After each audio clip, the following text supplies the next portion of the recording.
nation to focus on the issues at hand. That means a civil, contextualized conversation with perspective.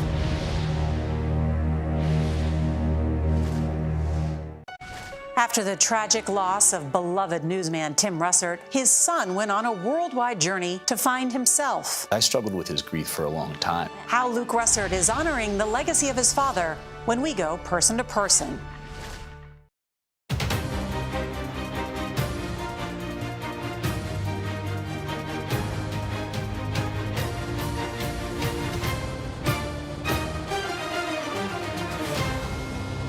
Our allies and partners around the world understand that this fight is not only a fight for the future of Ukraine, it's about sovereignty, security, and freedom itself. Republicans around the country were sick and tired of losing, including myself. I didn't run to preserve the status quo. I ran to get things done.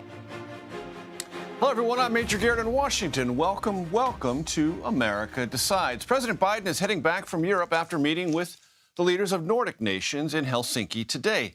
The visit caps off a multi-day trip to the continent, and the president is celebrating several significant goals achieved at the NATO summit in Lithuania, including Turkey's decision to back Sweden's bid to join the alliance. That's a big reversal, as well as new security commitments for Ukraine and its ongoing battle with Russia.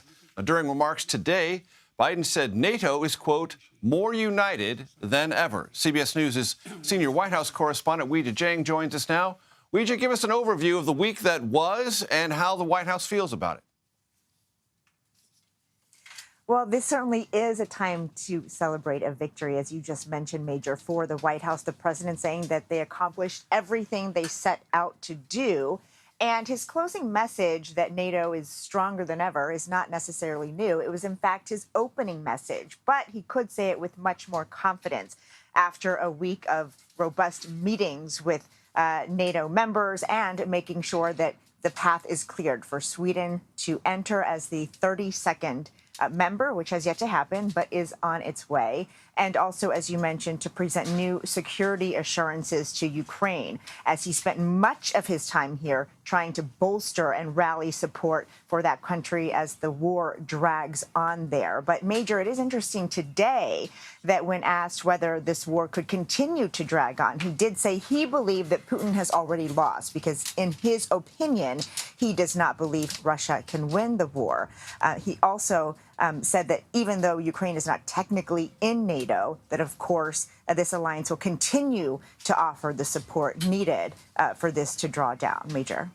And, Weijia, there was also an announcement today from the U.S. Secret Service about cocaine that was found inside the White House complex, the West Wing specifically. What did the Secret Service say? Well, not exactly what the president wanted, according to his own press secretary, who, when this happened 10 days ago and the cocaine was found inside the West Wing of the White House, she insisted that it was very important to President Biden to find out who brought it in.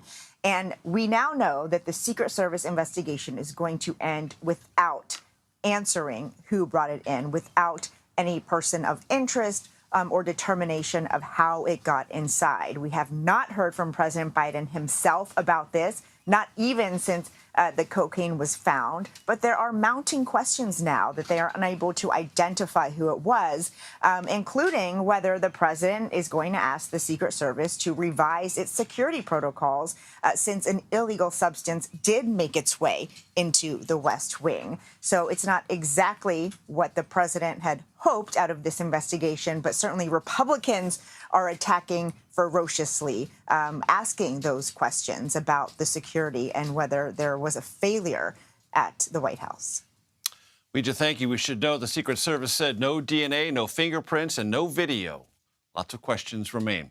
Last fall, the GOP goals of taking back the Senate majority failed, and failed conspicuously, if you'll recall. Well, the National Republican Senatorial Committee, now led by Montana Senator Stephen Daines, appears to be taking a different approach for 2024. Here's what Politico had to say this week. Quote, senior Republicans are mounting their most aggressive Senate primary intervention strategy in nearly a decade, sidelining candidates they suspect could blow their chances to claim the majority next fall. I asked Senator Daines if this is, in fact, the plan. What I found is that Republicans around the country were sick and tired of losing, including myself, looking at what happened certainly in 2022. And we need to have candidates that can win not just primary elections, but also general elections. I think we've demonstrated in the past is candidates could win a primary, but at the end of the day, elections and politics is about addition, not subtraction and division. And finding candidates that can appeal to a broader spectrum of the Republican voters, as well as appeal to independent voters, will be key to success in 24. And that's why we're being a lot more thoughtful and deliberate about finding candidates that can have a broader appeal. What happened to let the voters decide? Well, they always will at the end of the day. The voters will decide on that. But we want to make sure we've got candidates. And in some races, like we've got Ohio as an example, we've got candidates there that all three of those candidates, we assume Frank LaRose, the Secretary of State, probably gets in that race. I think it's a safe assumption. Yeah, it looks like it. And so when you have three candidates that any one of them could win the general election, we don't stay up late at night worrying about that. But if we have a situation where a candidate may not be able to appeal across a broader spectrum, that's where we'll be more intentional to try to get candidates that can. So if I just want to translate that, you'll stay out of Ohio? Yeah, we are. Mm-hmm. Okay. Mm-hmm. Will you stay out of Michigan? Well, Michigan is still developing right now. So there is not a declared candidate at the moment. We'll wait and see. John Tuttle, Mike Rogers? John Tuttle's looking at it. Mike Rogers is looking at it there. Do you have a favorite there? See. No, we don't. We'll wait and see, kind of see how that unfolds. It's still early. Neither of them yet declared. So more to come on that. We'll let them break that news. Mm-hmm. Analyze Arizona for me. Yeah, well, first of all, it's a very competitive state. Just look at the macro level. I mean, it wasn't long ago where Doug Ducey, Republican governor, in fact, Doug Ducey and I worked at Procter & Gamble together, and he went off to make ice cream, and I went off to make software after we left P&G. It wasn't long ago we had a Republican governor in Arizona. We had two Republican senators, John McCain and Jeff Flake. So it's a state that has a Republican heritage, I think, with candidates. But trending away. It has in the last couple of elections. However, I think that will come down to a candidate that can appeal to both, across the Republican spectrum and independent voters. You look at the story of 2022, I think it was a story of independent voters went to the Democrat side by a slight margin. A decisive margin. It was about D+2, as we saw. Mm-hmm. But typically, in a midterm election, with a party in power, the White House, the other party picks up seats. The other party should see, a significant gain among independent voters. Mm-hmm. That wasn't the case in 22. The red wave showed up in 22. What happens, independent voters did not come to the Republican side enough to, of course, win back the Senate majority and have I think, frankly, a very slim majority in the U.S. House. What does Kari Lake's performance as a gubernatorial candidate in that midterm election tell you about her prospects next cycle? Yeah, I think, first of all, it's probably going to be a three-way race with Senator We'll get to that in a second. Senator Sinema being an independent in that race. It creates a very interesting dynamic. Congressman Gallego is very liberal. I think he's going to be out of touch with where independent voters are in Arizona and even some Democrats. Certainly Republicans aren't going to have any appeal with Gallego. But I think to win Arizona as Republican, it's a very winnable race. You want to make sure you're focused on the future. They don't want to hear about grievances of the past. They want to know, what are you going to do to address the problems of this country and looking forward. So Kari Lake's not someone you would see yourself and the committee supporting? Well, we've had conversations with Kari. Long conversations. She was here. She sat down with you for several, almost 2 hours. We had a very good discussion about what's it mean to win in Arizona, and talking about the future, casting. Was she receptive? She was. It was a very robust. It was a good discussion. So you're leaving open the possibility. Yeah. It's ultimately we'll see what happens. Again, we've got Sheriff Mark Lamb in that race in Arizona. He's a good guy. You find that sheriffs can become statewide elected officials. We saw that happen with Sheriff Lombardo in Nevada, who is now Governor Lombardo. Yep. And when you think about a border state like Arizona, a sheriff kind of bio with the out-of-control situation on the southern border is a pretty good appeal to voters. What does the Sinema factor mean in that race? Yeah, it's a good question. In polling that we've done and looked at, find that it's going to be difficult for an independent candidate to win a general election. And that's been the case, in politics for a long time. We are still, at the end of the day, a two-party system, albeit there's increasingly more independence, but we are still a two-party system. So I think it's going to be difficult for Senator Sinema if she stays in that independent lane, which I think she's officially declared. If she gets in the race, which she has not yet declared, so there's a what if there, but if she gets in, I think it'll be difficult for her to win the general election. So, do you have a game plan in case she doesn't, and it becomes a 1-2 instead of a 3? Right. Well, again, at the end of the day... And how does that influence your decision about Kari Lake? Yeah, these elections are always about a choice, and you look at how far left Congressman Gallego has driven. I think that's going to be, he's not going to have an appeal to independent voters and certainly we'll call our soft Republicans. So it remains to be seen what happens there in Arizona on the Republican side. I know Kari Lake's looking at it, and she's very smart. She's very articulate. If she focuses on the future of this country and the problems we face in this nation and less about what's happened in the past, I think that will be a competitive race. Next, whether or not former President Trump will stay out of Senate primaries this time around. I'll ask the chairman. You are streaming America Decides.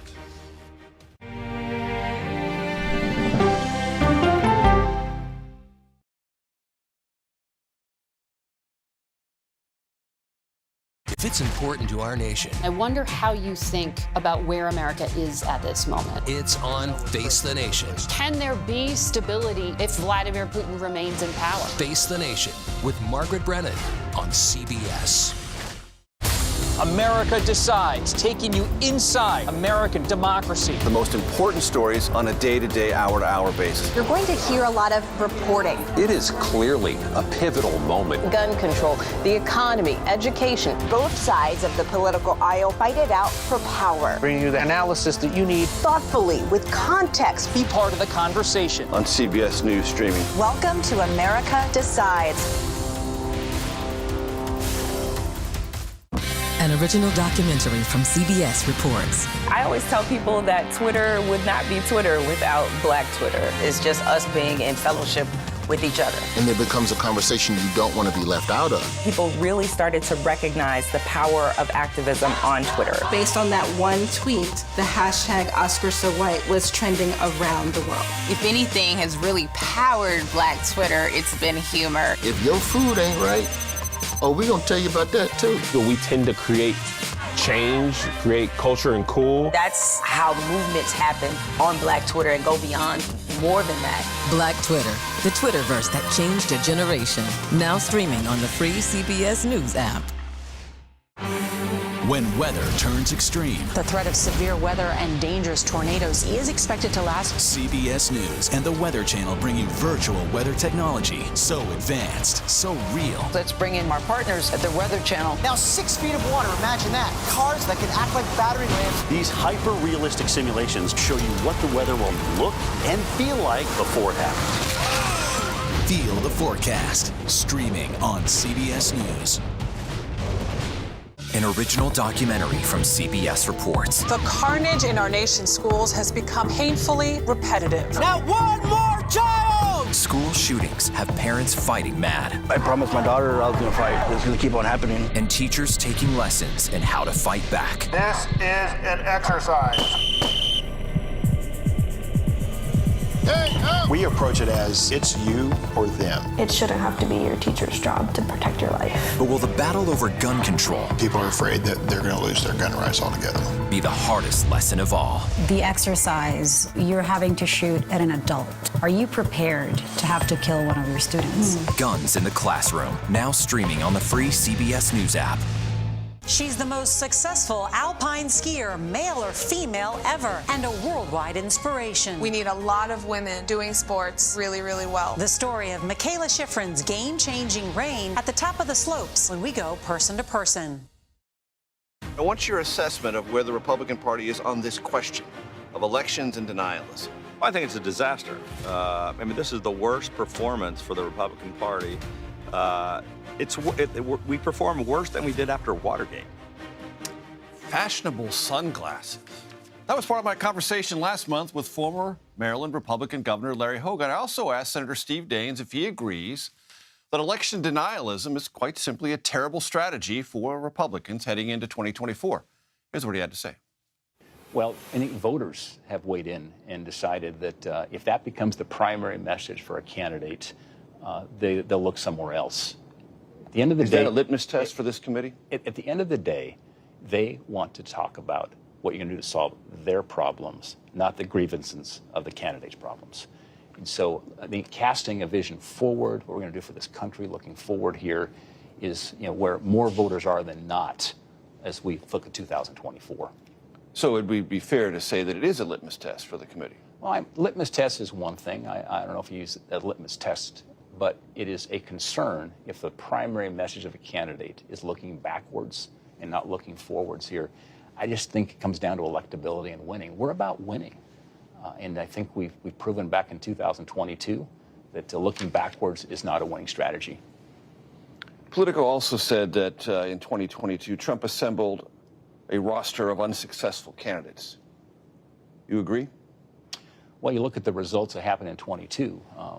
We had candidates that could win primaries, but could not with the Trump win endorsement. General elections. There was another factor, though, also in 22, and that is we had candidates that were massively outspent.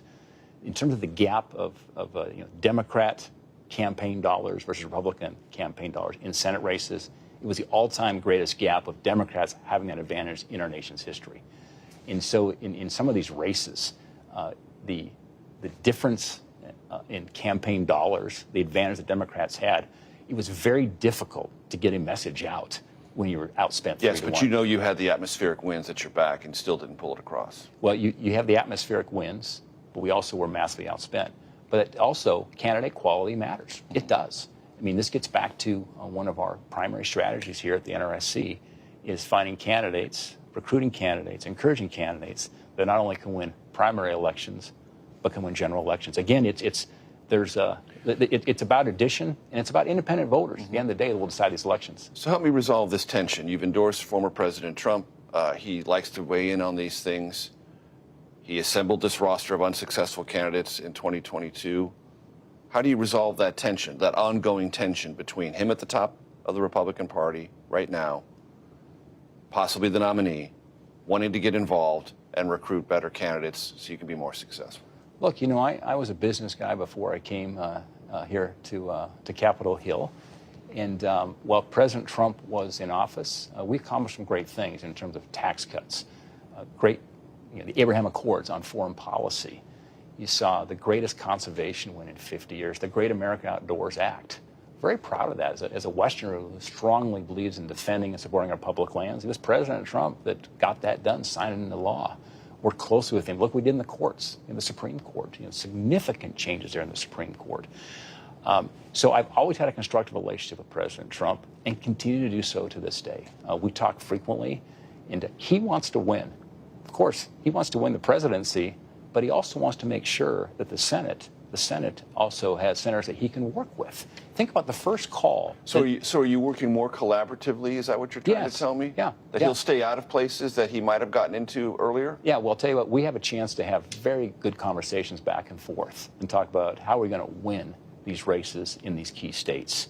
Because the first phone call, if he's elected president, will be to the Senate, because he's got to get his nominations to. You think about the Secretary of Treasury, Secretary of Defense. We may have 2 Supreme Court vacancies coming up in the course of the next administration. And so he's got to have a Republican majority in the Senate to move through his presidential nominees.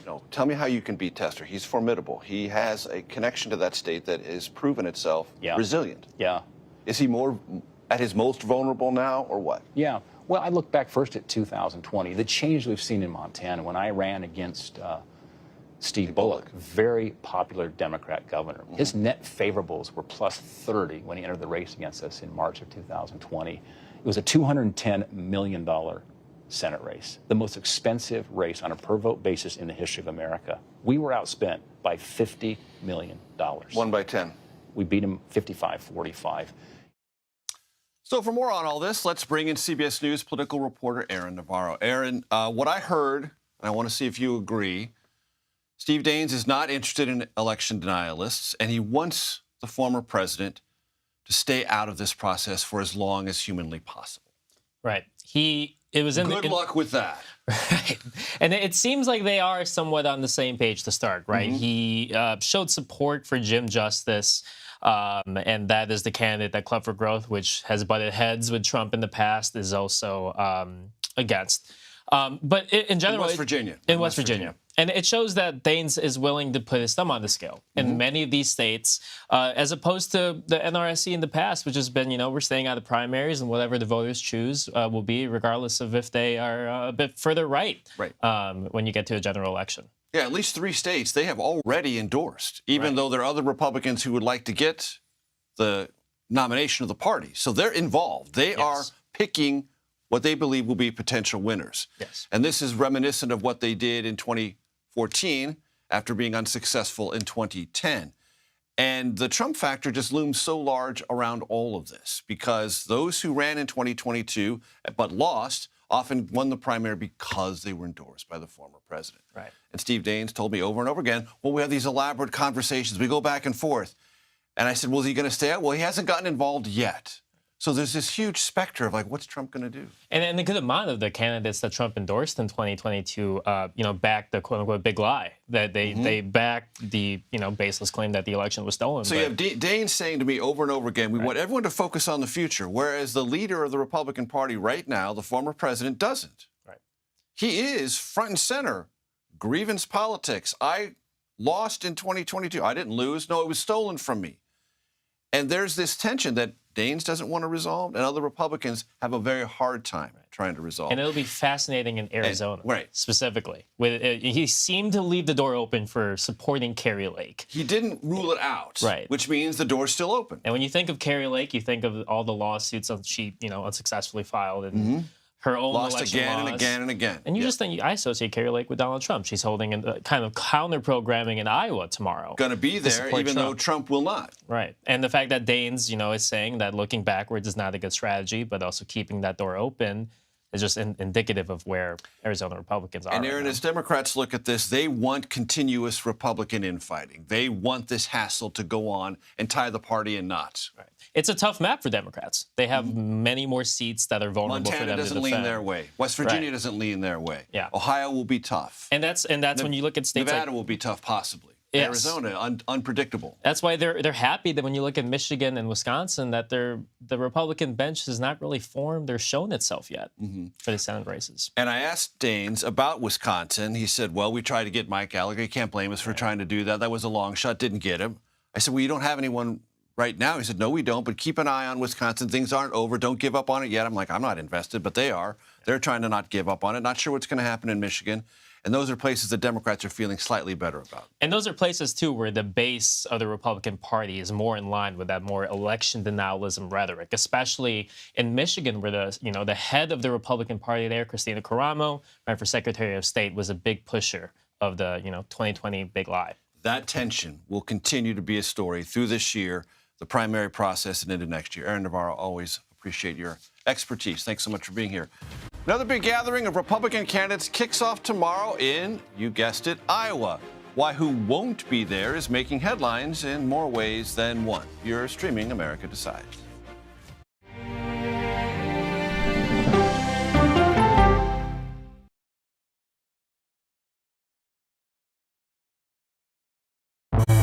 An original documentary from CBS reports. Controversial Congressman George Santos. Why won't you answer our questions? How did he manage to get elected? Thank you very much, and God bless you, and God bless the USA. George Santos' campaign was a campaign of deceit, lies, fabrication. And who is he, really? I knew him as Anthony DeVolder from Queens. Really, who he is, he's a fraud. I compare him to the Tinder swindler. From people who know him, the truth, the facts, the lies. He would say that he was worth $100 million. It's an incredibly cynical episode in American politics, beyond satire. Had you ever seen anything like this? No, and I hope I never see it again. Campaign of Deceit, now streaming on the free CBS News app. She dazzled on the court and off the court as a businesswoman. Thank you for joining us on Person to Person. Tennis superstar and entrepreneur Serena Williams.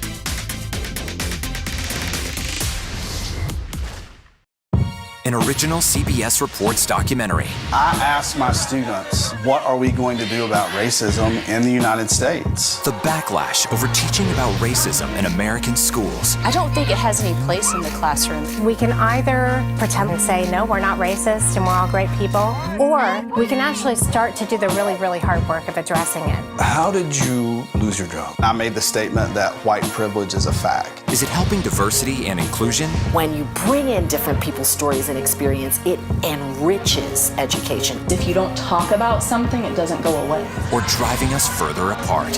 What schools are doing to our children in the name of anti-racism is in fact teaching them racism. The intention is to put us in this war against each other. An original CBS Reports documentary, streaming now.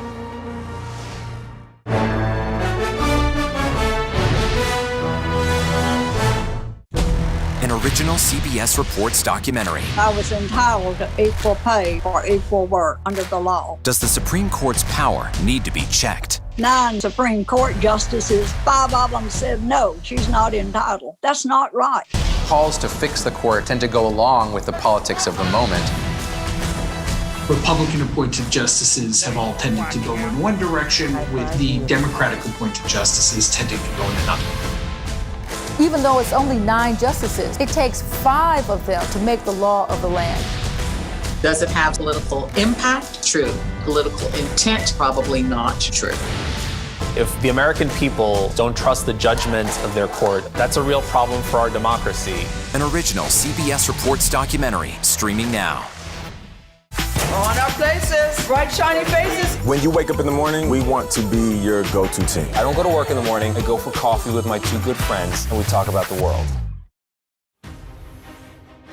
Welcome back to America Decides. A fair number of 2024 Republican candidates, but notably not former President Trump, are getting ready to attend Friday's Family Leadership Summit in Des Moines. The Christian conservative organization's signature event is seen as influential for evangelical voters in the state. Iowa's caucuses, of course, lead off the GOP's 2024 calendar on January 15th. And according to the latest data I've seen, evangelical voters could make upwards of 60% of the turnout on that caucus evening. Joining us now is Amanda Rooker, chief political reporter for KCCI, a CBS affiliate in Iowa. Amanda, always great to see you. You'll be on hand tomorrow. What's the importance of this event, and how much does it matter that Trump won't be there? Well, Major, great to be here. And as you mentioned, evangelicals are such an important group of Iowans within the Republican Party here. And many of them are going to be here tomorrow at that Iowa Family Leadership Summit. Now, this is a group of voters that candidates have been courting. They've been meeting with faith leaders. They've been hosting campaign kickoffs at churches, Donald Trump being one of them. The last time he was in Iowa, met with faith leaders, but he will not be here tomorrow to try to court that group. Now, 6 of his competitors will be, and they'll be able to make a pitch to Iowa Republicans that they are the candidates that represent evangelical interests, while Trump will not be able to make that pitch. So Iowa's Republican Governor Kim Reynolds has been the target of some backlash from the former president because he says the governor is tacitly supporting Florida Governor Ron DeSantis, even though the governor has said, as previous governors have ahead of the Iowa caucuses, that they're going to remain neutral. Is this having any effect there on the ground among the conversation among likely caucus voters? It's hard to say what the impact of those comments will be, but I can tell you it's certainly something that's being talked about among Iowa Republicans. And the major thing that I'm hearing is that these comments were really jarring to a lot of Iowa Republicans. They love Governor Kim Reynolds. She is incredibly popular among Iowa Republicans. Her approval rating near 90% among Iowa Republicans, and she cruised to victory and re-election in 2022, won by nearly 20 points there. So Iowa Republicans love her, and hearing Donald Trump criticize Reynolds was very confusing to some, frustrating to others. One top Iowa Republican I just spoke to was at the State House this week for a special legislative session. He told me that there was a lot of conversation of people saying, you know, this makes Trump look like a wild card or more unhinged or someone who's willing to attack someone that is very popular in Iowa. And does that mean that he'll put Iowans' interests first?